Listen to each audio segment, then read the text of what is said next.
On today's episode of Locked On Wild, Dean Evason, one of the finalists for the Columbus Blue Jackets job. What will that mean for a potential Patrik Laine trade? And Freddy Gaudreau.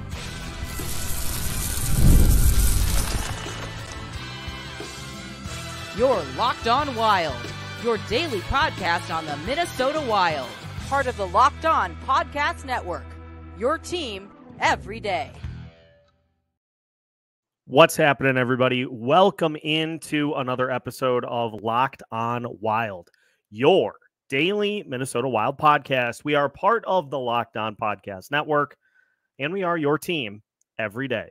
We thank you for making Locked On Wild your first listen each and every day. Make sure you subscribe on YouTube and your favorite podcast platform so you don't miss out on any new episodes throughout the week. Today's episode of Locked On Wild is brought to you by FanDuel. Make every moment more. With the playoffs in the rearview mirror, the sports stop sporting the way we want them to. But this summer, FanDuel is hooking up all customers with a boost or a bonus daily. That's right. There is something for everyone every day, all summer long. Visit FanDuel.com to get started. On today's episode of Locked On Wild, we will discuss Dean Evason being a finalist for the Columbus Blue Jackets job, but there are some wrinkles to this that would have to be resolved before Dino could potentially head to Columbus. Obviously, we know that's got some Freddy Gaudreau implications. That could mean that a Patrik Laine trade is happening after all. We'll talk about that. The Dallas Stars with a bold direction for how their fans will be able to watch their games this upcoming season. We'll talk about that, and we'll update you on where things stand with the Diamond Sports Group. And have you seen a team that has gone through more of a seismic offseason than PWHL Minnesota after winning the Walter Cup? More news out of the PWHL today as 3 assistant coaches for PWHL Minnesota have been relieved of their duties. We'll set the timeline for that for you as well, but thank you to everybody for tuning in here for today. It is great to be with you. My name is Seth Topal, your daily Minnesota Wild insider. For those of you joining us for the first time today, we welcome you, and we're glad to have you here. But I love these episodes, especially in the off season, where you can put a few topics together and just rapid fire through them. Let's get to the bullet points, the cliff notes. If you were taking a test back during your college days, give me those cliff notes of what's going on. And we're going to start with something that has gained steam over the last couple of days that obviously has some potential Minnesota Wild implications. Aaron Portzline, who covers the NHL for The Athletic, and is also an NHL Network correspondent as well, had this to say over the last couple of days. The Columbus Blue Jackets are moving along in their coaching search, but there's something to consider. The believed candidates, Todd McClellan, Dean Evason, and Jay Woodcroft, all have contracts with their former clubs that run through next season. So potentially, there are 2 negotiations for those candidates. Unless Columbus wants to pay full freight next season, which would be $5.5 million for McClellan, $2 million roughly for Dean Evason and Jay Woodcroft, GM Don Waddell must negotiate a salary that's acceptable to the former club, which pays the remaining balance. They must approve before the coach is allowed to take the new job. Once the Columbus Blue Jackets and the former club agree on the 2024-2025 portions, the next negotiation is directly between Columbus and the coach for the remaining years in the contract. Waddell is known to get salary requests from candidates before final interviews, so this stage should move quickly. That was yesterday. Today, this is Aaron Portzline again, told Todd McClellan is out of the running to be the next Columbus Blue Jackets coach. Between Columbus, McClellan, and his former club, the Los Angeles Kings, an agreement on a multi-year contract could not be reached. It's possible Columbus circles back with an adjusted offer. So, at this moment, it appears as though it's down to Dino and Jay Woodcroft. And I don't know about you, but the type of team that Columbus is, that just feels like a spot for Dean. And that doesn't have anything to do with that doesn't have anything to do necessarily with the roster construction of the Columbus Blue Jackets. That doesn't feel like a Jay Woodcroft destination to me. It feels like the Blue Jackets are going to want somebody that gets along with the players, but is going to want them to perform to a particular standard. And honestly, we don't really care necessarily about how this goes for the Blue Jackets.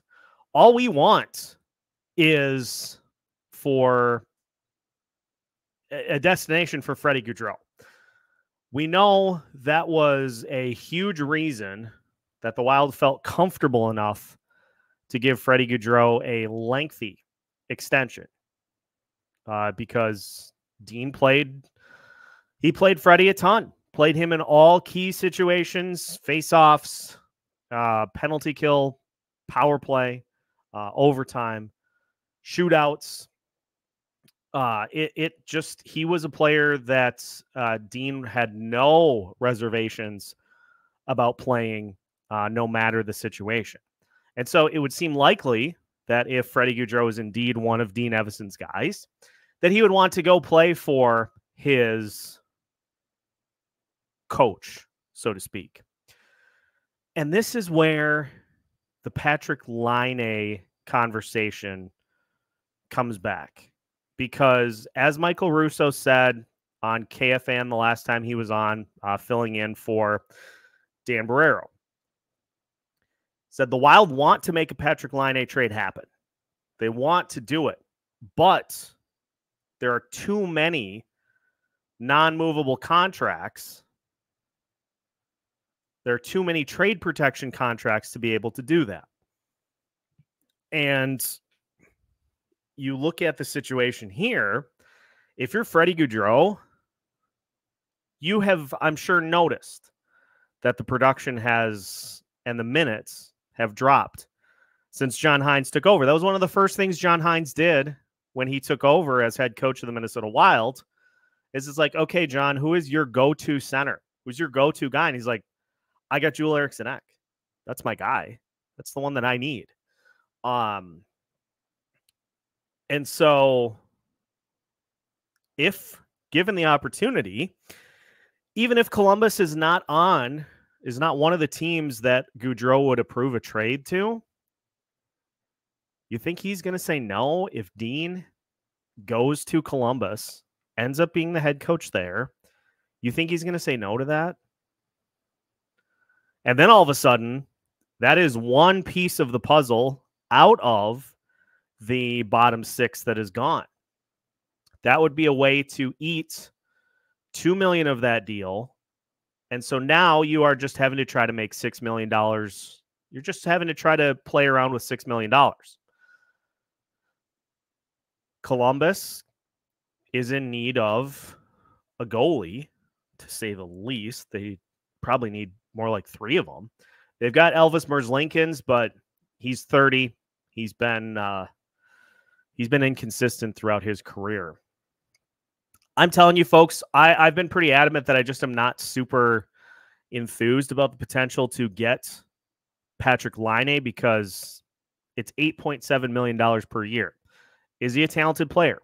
Yes. Does he have injury history? Yes. Does he help you on both sides of the ice?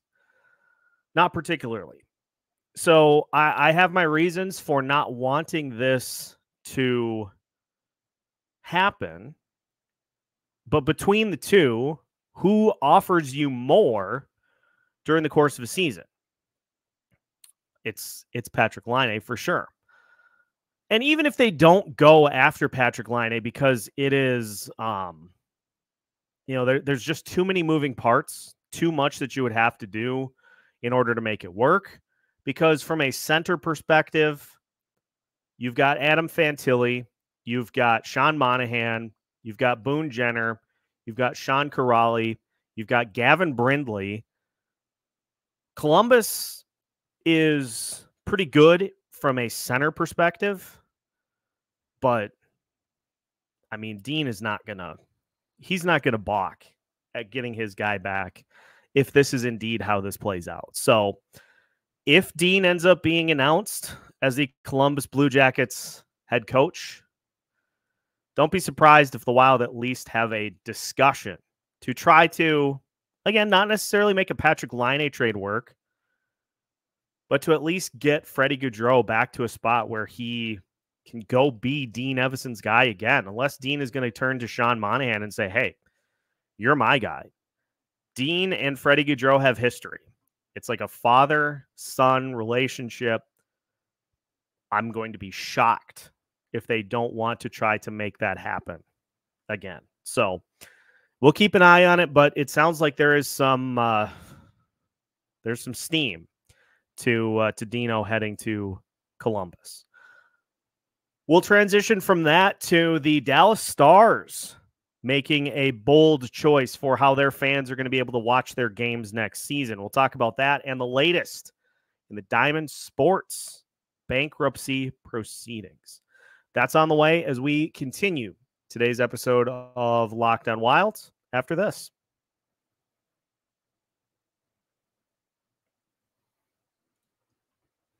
Today's episode of Locked On Wild is brought to you by eBay Motors.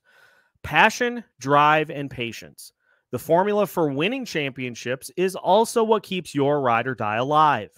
eBay Motors has everything you need to maintain your vehicle and level it up to peak performance. Superchargers, roof racks, exhaust kits, LED headlights, and more. Whether you're into speed, power, or style, eBay Motors has got you covered. And with over 122 million parts for your number one ride or die, you will always find exactly what you're looking for. And with eBay Guaranteed Fit, your part is guaranteed to fit your ride every time or your money back. Because with eBay Motors, you're burning rubber, not cash. With all the parts you need at the prices you want, it's easy to make your car the MVP and bring home huge wins. Keep your ride or die alive at ebaymotors.com. Eligible items only. Exclusions apply. eBay Guaranteed Fit is only available to U.S. customers. Welcome back to today's episode of Locked On Wild. Once again, we thank you for making Locked On Wild your first listen each and every day. We will be having a crossover with the fellows at Locked On Avalanche coming up for you for tomorrow's show. So that should be an interesting conversation. Always have a great time with Chris and Kyle. So we got a crossover coming up for you here for tomorrow's episode of Locked On Wild. We also will be looking to get a crossover lined up with every other, even the Eastern Conference, every other host of Locked On NHL shows in what we're going to be calling the Great Locked On Wild Road Trip. Every single host of every other team throughout Locked On's NHL wing. So stay tuned for that. That should be fun for the month of August. Back to the conversation here. The Dallas Stars took a bold step earlier this week. A couple of tweets for you. One from Donovan on Twitter at Powergate92. This appears to have gone under the radar. Diamond Bally Sports has filed with the bankruptcy on July 3rd to reject its broadcast agreement with the Dallas Stars. That is the second NHL team Diamond and Bally Sports has lost this week. So that was on July 3rd. Not even a week later, Sean Shapiro in his Slapshots, slapshotshockey.com, the Dallas Stars have left TV and are going all in on free in-market streaming. And I'm going to read you some snippets from Sean's article. If you live in the Dallas Stars TV market, it'll be free to watch the team for the next 7 seasons. The Stars are also leaving terrestrial television. It's one of the most fascinating turns we've seen as NHL teams have left the regional sports networks model behind.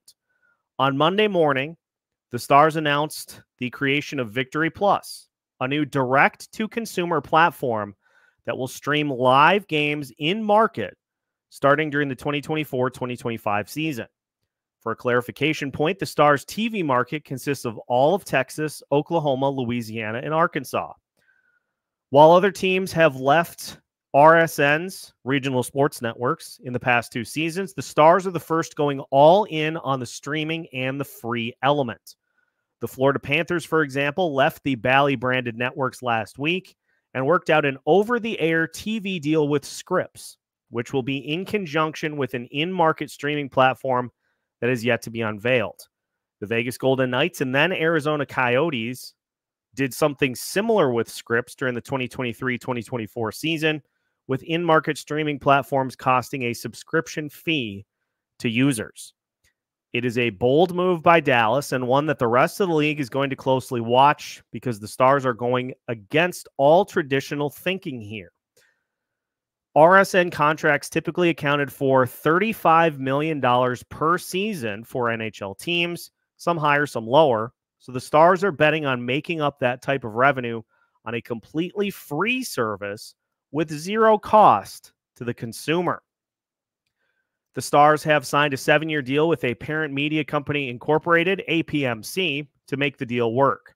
APMC is the media company behind Dude Perfect's direct-to-consumer channel, and the success and growth of that brand, which happens to be located near the Stars headquarters, helped Stars president Brad Alberts feel confident a free product could make financial sense.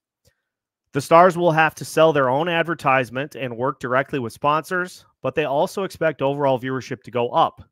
Duh. Between cord cutting and carriage disputes between Bally-branded networks, it became very hard to find Stars games on television in the Dallas-Fort Worth area the past 2 years. Alberts has called this the most difficult business problem he's faced in his career, and the Stars have been working on an eventual divorce with Bally Sports-branded networks for 18 months now. As noted earlier, there is no TV element to this deal. That is going to be one of the early challenges the Stars will face with this new direct-to-consumer product. To watch a game, you have to have the app on your device or smart TV. While the Stars might try to find a minor deal for a handful of over-the-air games, you will not be able to flip through channels and find a Stars game like you could with Bally Sports Southwest if you had a TV provider that carried the network. It also makes it more difficult to find Stars games in sports bars and restaurants. Putting the games on TV in the restaurant is no longer as simple as asking for a bartender to turn on a channel. Those establishments themselves will now have to download Victory Plus and commit a screen to it.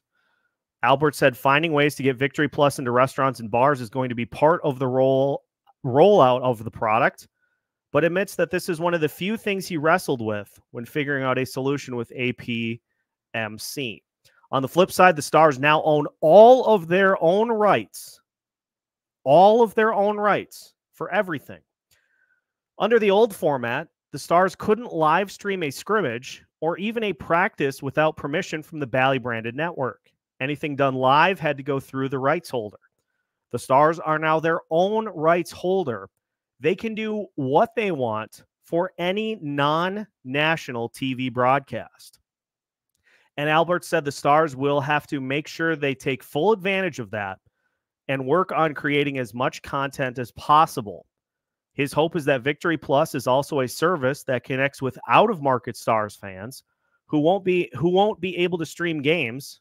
Those will still be on ESPN Plus, but will have access to additional team content that couldn't have been created before. Again, other teams are watching this closely.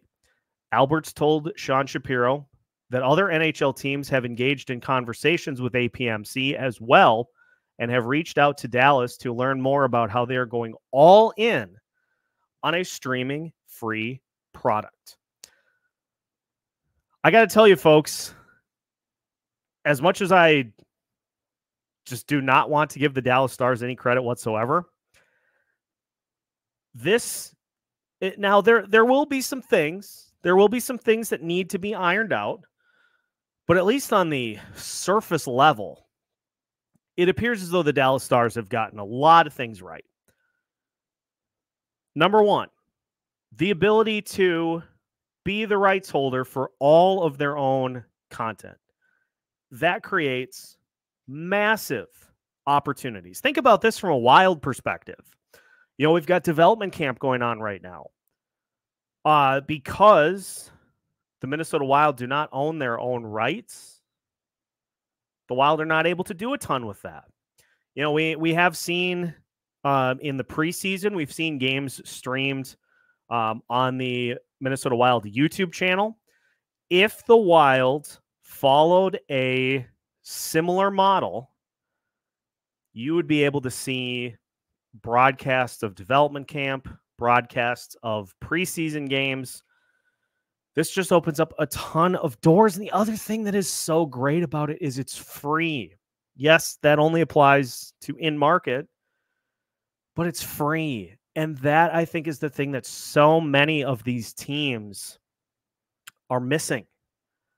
Think of how many businesses are going to jump at the opportunity to be a part of this because more people will be watching.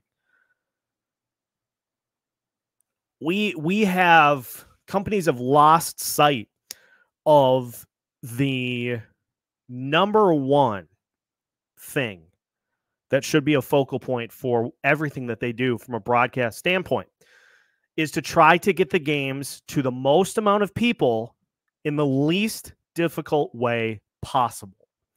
And so bravo, Dallas Stars. I'm excited to see how this plays out, because it seems like there was a lot of good thought put into this, and that this is something that could legitimately lead to a lot of possibilities going forward. And as somebody who creates content myself, that's the first spot that I went, is having a team that now owns their rights opens up a lot of possibilities. Now, it's not as simple for the Minnesota Wild because they are still a Diamond Sports property. And, well, how's that going? A couple of snippets to read you from Chip Scoggins, who had a sit-down with Dave St. Peter that made its way into the Star Tribune. Here's some quotes from that article. On the Diamond Sports front, it looks like the blackout, and that blackout is referring to the fact that many fans, unless you are watching on Charter Spectrum, Fubo, or DirecTV, those are the only spots in which you can watch Minnesota Twins games right now. It looks like the blackout will continue through July. Another bankruptcy hearing involving Diamond Sports is scheduled for July 29th. Dave St. Peter said he is not terribly optimistic that a resolution might happen before then. St. Peter said that the hearing could be an inflection point, either with Comcast and or with maybe freeing up the ability for us to introduce a direct-to-consumer option in the market for the last couple months of the regular season. That is certainly the Minnesota Twins' hope. Here's another quote from ESPN talking more about that hearing. A confirmation hearing is scheduled for July 29th and 30th, at which point a bankruptcy judge could determine whether Diamond, which runs the regional sports networks for 38 MLB, NBA, and NHL teams under the name Bally Sports, will move forward as a business or shut down entirely. It's a decision that could expedite drastic changes in a rapidly evolving media landscape, and one that will have a major impact on MLB's strongly held desire to place media rights under a national umbrella. Now, it's a little different from a Major League Baseball perspective because Major League Baseball is the streaming rights holder for all the teams. That does not exist in the NHL. And so let's say on one case, let's say the judge, and Diamond Sports has had, in my opinion, too many instances to try to get their bleep together. They've had one too many of those for my liking. And so let's say this judge says, I'm not going to give you guys any more time to try to work your way through this. That's it. That's done. And let's say Diamond Sports is dissolved as an entity. Here's how I think this will happen. Now, it could go a couple of ways. We're in July right now. So August, September. So you got 2 months to try to put something together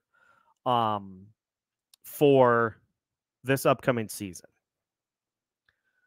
Which I don't know the time frame for how long it takes to get these sorts of things put together. It would either be, in my opinion, that the NHL, in the Minnesota Wild's case, if Diamond Sports dissolves, the NHL would, I think, push to control the rights for this season. And it would be a subscription type service that you would pay for, and you'd be able to watch Minnesota Wild games. Now, would it be local, in-market, regional? There's a lot that still needs to be decided as to how this proceeds. But again, I bring you to the crux of this issue. The Dallas Stars realized that the objective should be to get the games in as many households as you can. You can make money up. You can make money up on advertising. You don't have to charge people an arm and a leg to watch the games. So how that plays out, how that impacts the Minnesota Wilds going forward, we'll find out more at the end of the month. And I think after that hearing, I'm going to try to get somebody in that is extremely well versed in this, because it's one thing to read articles that others have put together. It'd be another thing entirely to have somebody who's kind of on the inside of these types of negotiations to be able to tell you, here's how this will play out. So I'll work on that for the end of July into August to see if we can't get somebody on to try to give us a little clearer picture as to how this plays out. To finish today's show, we are going to talk about more PWHL Minnesota drama. There's more that happens today in regards to PWHL Minnesota, and so we will discuss 3 assistant coaches having been relieved of their duties by the PWHL. That's on the way as we finish today's episode of Locked on Wild after this. Today's episode of Locked on Wild is also brought to you by FanDuel. Folks, you know me. I love sports. I love them so much that I just don't want them to ever stop. But with the Stanley Cup playoffs, with the NBA playoffs, we just, with them both in the rearview mirror, we just don't have as many games as we used to, which means the sports don't typically sports the way that I would prefer they do. But FanDuel lets you keep the sports going whenever you want. All you have to do is open the app and dream up bets anytime you are in the mood. And this summer, FanDuel is hooking up all customers with a boost or a bonus daily. That's right. There is something for everyone every day, all summer long. So head over to FanDuel.com and start making the most out of your summer. FanDuel, official sports betting partner of Major League Baseball. Final segment of today's episode of Locked on Wild. Once again, we thank you for making Locked on Wild your first listen each and every day. A little bit of a programming note for you for next week. I am going to be in the early part of the week. I'm going to be camping up towards South Dakota, right on the border. Don't worry. We will still have episodes for you, but what I'm going to do, we are going to turn next week into Prospect Week. Prospect Week here on Locked on Wild, in which we will go through and do what I call organizational depth charts. Who are filling particular positions? What can we expect for a timetable? Who are some names that maybe we don't hear about as much that could be trying to be a piece of the conversation, at least from a prospect perspective. Full roadmap for the whole week plotted out. Should be a lot of fun. And so that will be the early part of the week. It'll be the whole week, but the early part of the week, getting those ironed out. So if there is anything big that happens in the first half of the week, we'll recap it fully when I return. And don't worry, we'll still have an episode with Alex on Monday too. So content doesn't stop, even with the off season in full swing. We just continue to make it happen. We got to talk about PWHL Minnesota though, because there is more drama unfolding here today. Jess Myers, who covers the Minnesota Wilds and hockey at large, especially from a college perspective, but just from an at-large perspective at the Rink Live, more PWHL Minnesota turnover as 3 coaches are fired. The Walter Cup champions dismissed an assistant coach, their goalie coach, and a skills consultant this week in what increasingly appears to be a consolidation of power by head coach Ken Klee. I'll read you a snippet, and then we're going to talk about the timeline, because I don't know if I have ever seen a team go from winning the championship for that sport to just what continues to be like we're going to have to put this on the Richter scale if this continues much longer, just with how seismic this offseason has been for PWHL Minnesota. So here's what Jess writes. And again, this is at the Rink Live. Jess Myers just posted today. PWHL Minnesota's efforts to repeat as Walter Cup champions in 2025 will be guided by a vastly different cast of characters behind the scenes, as 3 more key figures in their title run from last season were fired on Monday, July 9th.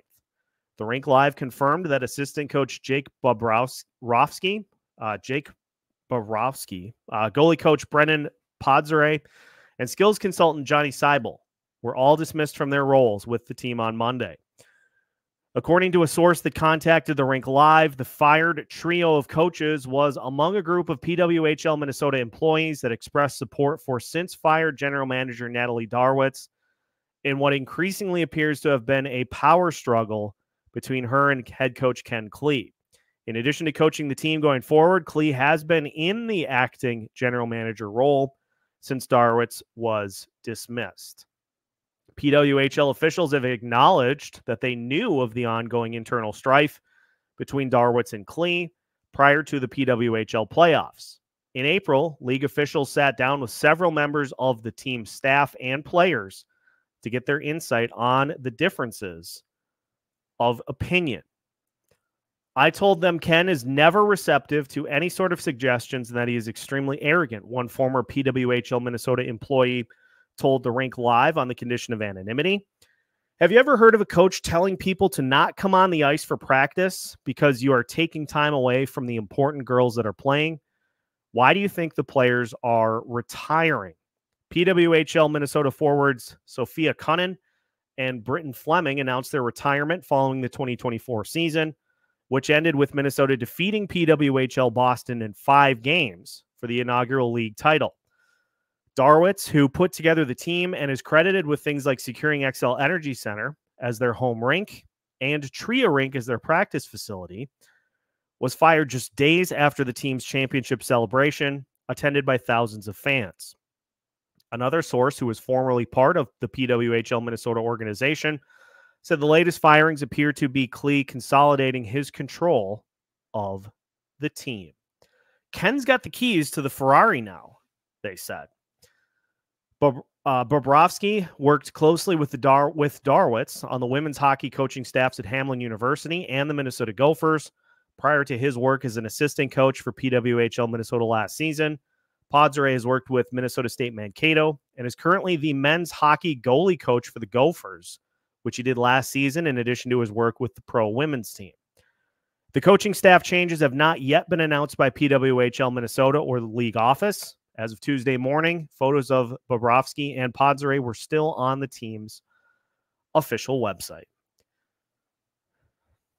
So let me just go through the timeline quickly of how this played out. So you have Ken Klee, who previously, before Natalie Darwitz was announced as general manager, he interviewed for the GM job and the head coach job. Didn't get either. I forget the name of the coach for PWHL Minnesota, but he stepped down 10 days before the season started. And so Ken Klee came in as head coach after having been passed on for the GM spot. There was, as Jess laid out, there was a power struggle that happened throughout the course of the season. And this is what happens when a league owns teams and teams don't own themselves. Is the league made the decision to move Natalie Darwitz out of the GM's role. And from how all of this has played out, it's pretty evident that the league wants Ken Klee in this position as opposed to Natalie Darwitz. But again, like I said, the fact that the league owns the teams means that the league is going to make decisions in the best interest of the league as opposed to the best interest of the team. And there's a lot of stuff from this that we still don't know that will probably never come out because I'm sure NDAs are involved, similar to some of the things that happened for the Minnesota Wild this past season. And so I don't know that I have ever seen a quicker tumble, at least from a PR perspective, than what is currently happening for PWHL Minnesota after winning the Walter Cup. They won the Walter Cup, the championship for the PWHL. And it's more disappointing, too, because it felt like the league had some great footing after a great inaugural season. And now you're just going backwards with all this stuff. So the only thing I can say with certainty is that this situation is far from over.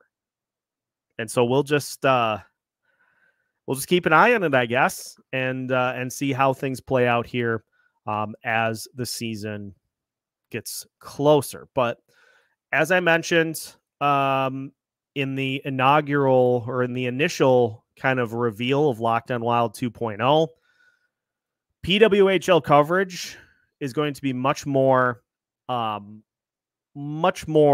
regular going into next season, as will be high school, college, and both Iowa teams, AHL and ECHL. It's not going to take away from what we have done with Minnesota Wild coverage. It is going to be in addition to, above and beyond what we currently do. So that's kind of the overall image that I have with how Locked On Wild 2.0 will play out as we move into the fall. But thanks for tuning into today's episode, everybody. I appreciate every single one of you that takes the time to watch or listen to these episodes throughout your week. I know, especially in the summer, things get busy. And so I appreciate you taking some time out of your day to tune in as we keep you up to date with all things, not only Minnesota Wild related, but the state of hockey too. We got you covered on every angle all off season long.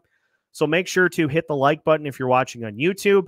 If you are listening in the car, on your laptop, on your phone, we appreciate your support. Make sure to leave us a review if you are so inclined. That helps with the expanse in the reach of the show as well. We've got new episodes for you every Monday through Friday as part of the Locked On Podcast Network.